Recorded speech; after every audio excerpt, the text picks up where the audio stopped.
চাওক পঞ্চায়ত নিৰ্বাচন সমাগত ইতিমধ্যে কাইলৈ মনোনয়ন পত্ৰ দাখিলৰ শেষ দিন আৰু সেইলৈ এতিয়া প্ৰতিটো উন্নয়ন খণ্ডৰ কাৰ্যালয়ত যথেষ্ট ভিৰ পৰিলক্ষিত হৈছে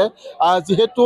সকলোৱে যিসকল প্ৰাৰ্থিত্ব প্ৰয়াসী যিসকলে এইবাৰ নিৰ্বাচনত অৱতীৰ্ণ হ'ব সকলোৱে নিজৰ নিজৰ মনোনয়ন দাখিল কৰিবলৈ আহিছে মই এই মুহূৰ্তত যদি কওঁ মধ্য যোৰহাট যি আচলতে উন্নয়ন খণ্ড সেই উন্নয়ন খণ্ডৰ যি কাৰ্যালয় সেই কাৰ্যালয়ৰ পৰিৱেশ দেখুৱাইছোঁ যথেষ্ট সংখ্যক প্ৰাৰ্থিত্ব প্ৰয়াসী আহিছে সমৰ্থকসকল আহিছে আৰু তেওঁলোকে নিজৰ নিজৰ মনোনয়ন পত্ৰ দাখিল কৰিব আৰু যিহেতু কাইলৈ এটা দিন বাকী আছে তাৰ পূৰ্বে তেওঁলোকে নিজৰ নিজৰ মনোনয়ন দাখিল কৰিবৰ কাৰণে সকলো কাৰ্যালয়ত উপস্থিত হৈছে আমি বিভিন্ন প্ৰাৰ্থীসকলৰ লগত কথা পাতিম সমৰ্থকসকলৰ লগতো কথা পাতিম বাইদেউ আপুনি ৱাৰ্ড সদস্যৰ কাৰণে আহিছে আজি মনোনয়ন দিব হয় কোন ৱাৰ্ডৰ 32 জিপি 32 জিপি জিপি কি নাম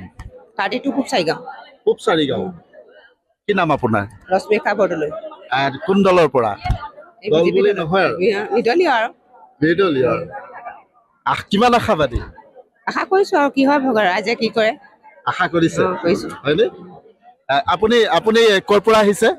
মই 33 নং কুপচাৰিগাঁও উত্তৰ-পূব চাৰিগাঁও গাঁও পঞ্চায়ত হয় হয় গছপুৰীয়া গাঁৱৰ পৰা আহিছো মনোনয়ন দাখিল আজি দাখিল কৰিবলৈ আহিছো কিমান আশাবাদী আশাটো কৰিছো হয় দলৰ সমৰ্থন কোন দলৰ সমৰ্থনত সমৰ্থনত নাই অহা নিৰ্দলীয়কে আহিছো নিৰ্দলীয় হিচাপে হয় নিৰ্দলীয় হিচাপে হয় আপুনি কোন 35 পঞ্চায়ত 35 চাৰিগাঁও কিমান আশাবাদী বহুত আশাবাদী এইবাৰ জনপ্ৰতিনিধি হ'ব লাগিব আশা আছে আৰু হয় ধন্যবাদ জনাইছো আপুনি আপুনি ক'ৰ পৰা আহিছে মই 33 নম্বৰ পৰা আহিছো 33 নং কোন পঞ্চায়ত 33 নং কুপচাৰিগাঁও পঞ্চায়ত কি নাম আপোনাৰ দীপাঞ্জলি বৰুৱা কোনোবা দলৰ সমৰ্থন দলৰ সমৰ্থন নিদলীয় আৰু দলৰ পৰা সমৰ্থন নাই কোনো দলৰ সদস্য নহয় নিদলীয় হৈ আহিছিল ৰাইজে কি কয় আৰু ৰাইজৰ ওপৰতহে আৰু ৰাইজৰ ওপৰত কিমান দিন ৰাইজৰ লগত কাম কৰি আছে যিমান এইবাৰ মই প্ৰথম দেই তাৰ আগত মই ইমান যোৱা নাই এইবিলাক ক্ষেত্ৰত এবাৰ প্ৰথম আশাবাদী আশা কৰিছো আশা কৰিছো নিশ্চয় নিশ্চয় আমিও শুভেচ্ছা জনাইছো আপুনি কোন পঞ্চায়তৰ 33 উত্তৰ-পূব চাৰিগাঁও গাঁও পঞ্চায়ত উত্তৰ-পূব চাৰিগাঁও পূৰ্বে আগৰ নিৰ্বাচনত অৱতীৰ্ণ হৈছে হয় মই আগত কাউন্সিলাৰ আছিলো হয় হয় কোন পঞ্চায়তৰ আছিলে 33 উত্তৰ-পূব চাৰিগাঁও গাঁও পঞ্চায়তৰ হয় কি নাম আপোনাৰ দিব্যা দত্ত দিব্যা দত্ত হয় হয় এইবাৰ কিমান আশাবাদী সভাপতি হ'ব লাগিব এইবাৰ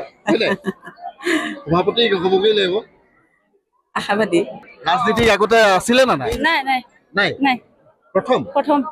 কিমান আশাবাদী খুবেই আশাবাদী কি হয় আৰু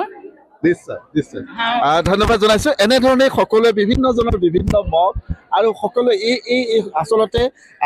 মনোনয়ন দাখিল কৰাৰ লগে লগে কিন্তু গাঁওসমূহত আচলতে পঞ্চায়তে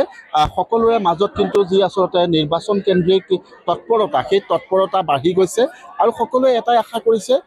যে এইবাৰ পঞ্চায়ত নিৰ্বাচনত যে যোগ্যজনে তেওঁলোকে আচলতে যোগ্য আসন লাভ কৰিব সেই কথাটো আশা কৰিছে আপুনি বিচৰা বাতৰি পাব কেৱল নিউজ 18 এপত নিউজ 18 এপ ডাউনলোড কৰিবলৈ স্ক্যান কৰক এই QR কোড গুগল প্লে ষ্টৰতো পাব এই নিউজ 18 এপ